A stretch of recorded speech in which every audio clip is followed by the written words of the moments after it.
Hello all, welcome to Trade the Markets Like a Pro Module 2, Understanding Market Cycle and 4 Types of Trading Strategies.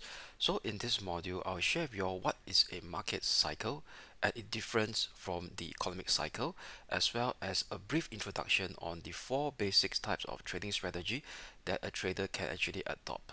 So before we start, let's take a look at the disclaimer slides first.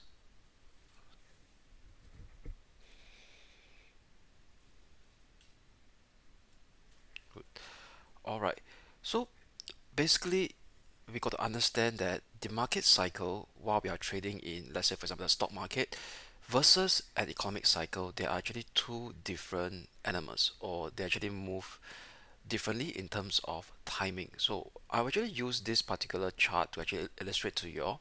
It's actually I'm taking from the St. Louis Federal Reserve database. So this particular chart of it is a very long term in log chart of this Wilshire 5000 total market index. It's actually basically listing or comprises all the stocks that are listed in all the US stock exchanges. All right. So what we have over here, those area that is shaded in gray, all right, is actually telling us the US economy is actually in recession. So let's take a look at from this around this early 1974, yeah, early 1974. So as you could see, as the US economy went into recession, what happened was actually the stock market, the Wilshire 5000 index, actually make a major peak first before the US market went into recession. All right. So, and what's so interesting over here is before the US market actually exit out from the recession, which is over here, the stock market actually bottom out first. All right. So what it did similar in the 1982, US economy went into recession, but however, the stock market top up ahead of the economic cycle. Okay. Similarly, what we see in the early 1991, stock market top up ahead of the economic cycle before actually went into recession. So what we see over here is in the dot-com bubble, all right, in 2000 and 2000 year 2000 or late 2001, the market top up in 1999, late 1999, and what we see here is the most recent economic recession that we have was in 2008, all right, to 2009. But however, the market actually interestingly top up ahead of the economic cycle, where the economic cycle starts to turn into a downturn. All right, and what's so interesting over here is actually make a V-shaped recovery ahead of the recovery in terms of the economic cycle. So what we could see over here is that for markets, right, they are always one step ahead of the economic cycle, be it in terms of recession and in terms of recovery. So what I'm trying to explain to you is that we cannot use economic data as a main source of input to actually formulate our trading strategy. Why? As seen on this graph over here, on this chart that I explained to you all, is that we will always be one step behind the market. Why? Because the market is always a forward leading monster. Why? Because it comprises of market participants that are trying to anticipate what's going to happen ahead. Anticipate in terms of corporate earnings, anticipate in terms of government potential stimulus, anticipate in terms of central bank policy, be it tightening or loosening monetary policy. So all this is actually being discounted in the current price action as seen on the market cycle. So basically, how does a market cycle look? Okay, so basically there are actually four main phases of a market cycle. Okay, actually I'm taking off from this Wyckoff market cycle. So who is Wyckoff? Okay, his full name is called Richard Wyckoff. So Richard Wyckoff is actually the earlier pioneers of a technical analysis, as well he's a trader in the earlier 20th century. We actually break down a particular market according to four phases. So in these four phases, the first phase will be accumulation, markup, we call it an uptrend, distribution, before the market actually reverse to a downtrend, then thereafter it will actually accumulate again and repeat this whole cycle. All right, so basically Accumulation is actually an establishment of an investment or speculative position by professional interest in anticipation of an advance in price. So what we could see over here is that accumulation could be actually formed where potentially we could actually start to see there may be some people or there may be some insiders who already know certain positive news in the market ahead of the general public. All right. So after the accumulation phase has really been done, this is where we enter into a markup or uptrend phase where we start to see a sustained upward movement in price. This is where it's getting more obvious as the time goes by, where it start to be greatly accepted by the general public. Then thereafter, after we reach a kind of a extreme optimism, this is where distribution start, where we start to see strong hands, which is we're talking about professional interests, starts to actually offload their holdings to weaker hands, which is potentially players who are unknown in terms of what's going to happen next. All right, then thereafter we have this markdown and downtrend phase, which is quite a substantial downward movement in price. Okay, so basically what we have over here is that now I'm trying to pierce together the psychological impact of or the psychology association with this Wyckoff market cycle, and it's more applicable to for a longer time frame. So later I'll share with you. In fact, this Wyckoff market cycle can be seen in all different kind of time frames, from the very short term, the hourly time frame, all the way to the weekly time frame.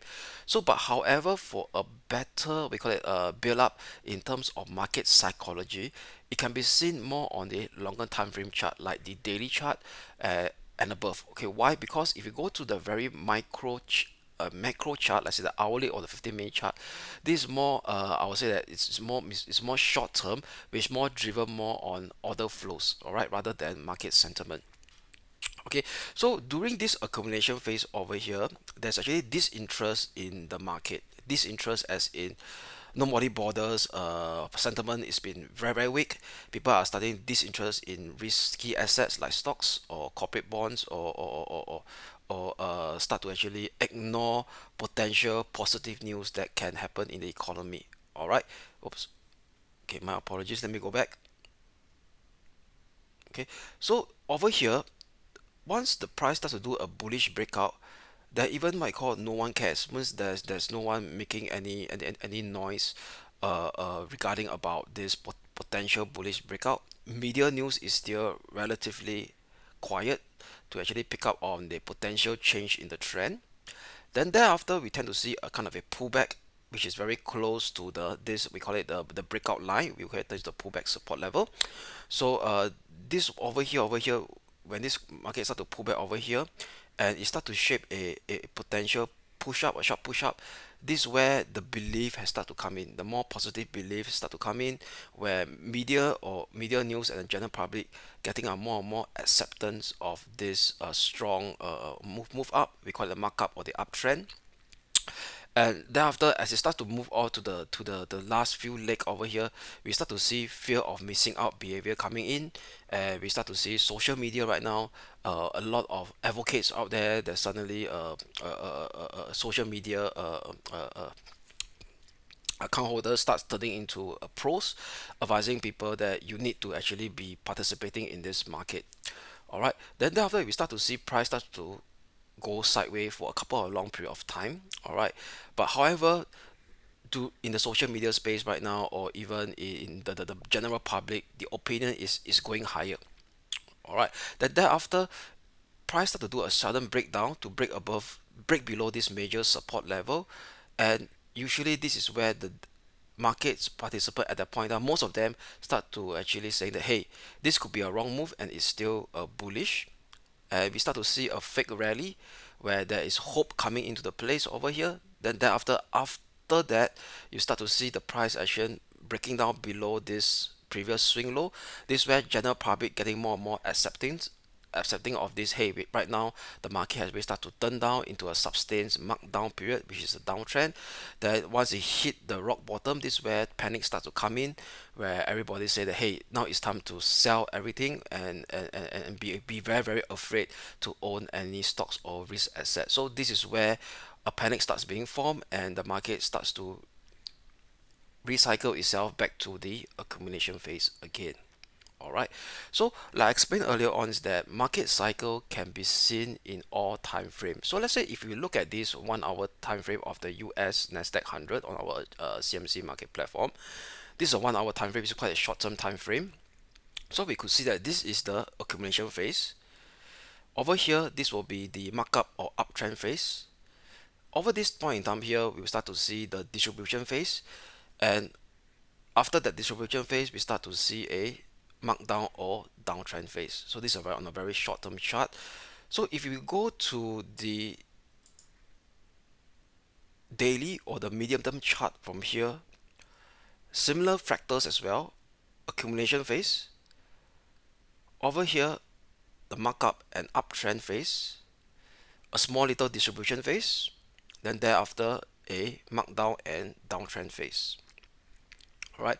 Now, from a longer term perspective, we'll be on the weekly chart, an accumulation phase over here, a substantial markup and uptrend phase, a little bit of distribution phase, then thereafter a break below this last swing low, we start to see a substantial markdown and downtrend phase. So what I'm trying to emphasize over here is that Wyckoff market cycle can be applicable to all market time frame. Let's say if you are a short-term trader trading on a hourly chart, this market cycle can actually appear on the hourly chart as well, and as well it can appear on the medium term chart. If you are a swing trader, that will be you're using the daily time frame to trade. And if you are a long term tactical investor who actually only observe the weekly chart at the close of every week, it also can be applicable as well. All right. So based on this Wyckoff market cycle, we could actually trade this market cycle. There are four different type of trading strategy in all time frame, depending on your trading style. You can trade according to a trend continuation. That means you identify a trend, be it mark up or mark down, and you look to take position within the trend. Then this is what I call trend termination. This is where you actually trade the mean reversion or a trend, we call it, pardon me, a trend reversal of the previous prior trend. That means, i.e., you look at trend exhaustion. Let's say, for example, after a markdown, where is the panic point that we could identify a trend reversal on the upside, or after a strong markup or uptrend, how do we identify this strong markup and uptrend? What are the things to look at? This is where we take a opposite position, or we call it a trend reversal to the downside against the prior markup. Then during the markup phase or markdown phase, there will be what I call support and resistance breaking on a minor range configuration. Alright, that means once we identify this kind of range configuration, we can look to trade breakouts from either the upper or the lower boundary of the range.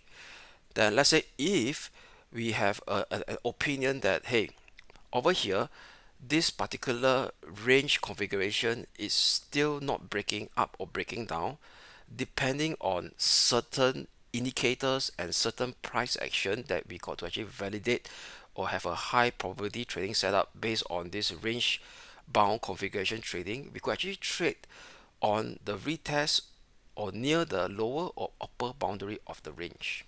All right, so this is a kind of a very basic introduction about, number one, the Wyckoff market cycle and how does it applies to all time frame.